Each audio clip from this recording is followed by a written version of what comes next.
Friends good evening. Hi Shekhar. ఇవాళ మేము శ్రీకాళహస్తి శివుడి టెంపుల్కి వచ్చాము. చూడండి ఇది ఎక్కడుంది చెప్పు. శ్రీకాళహస్తి తిరుపతి దగ్గర ఉంది. చూడండి ఇక్కడ ఎక్కువ ఫేమస్ ఏం చెప్పండి, రాహుకేతు పూజ. ఎవరికైనా నాగదోషం ఉంటే పెళ్ళి అవ్వకుండా ఉంటే వాళ్ళు ఇక్కడ వచ్చి రాహుకేతు పూజ చేసుకుంటారు, మంచి జరుగుతుంది. గోజుడు ఇదంతా గుడే, ఎంత టెంపుల్ నైట్ కాబట్టి. సో నైట్ టైం 11 అవుతుంది. మేము 9:45 అలా రీచ్ అయ్యాము. ఈరోజు మేము ఫుడ్ తీసుకొచ్చాము, అన్నదానం చేసాము. నాకైతే చాలా హ్యాపీ అనిపించింది, ఫస్ట్ టైం లైఫ్లో అన్నదానం చేయడం. సో ఒక 120 మెంబర్స్ వరకు తిన్నారు చాలా మంది. వెజిటేబుల్ రైస్, లెమన్ రైస్, పొంగలి, చట్నీ, పెరుగు పచ్చడి.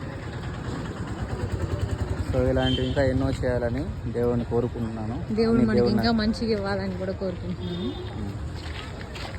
చూడండి ఫ్రెండ్స్.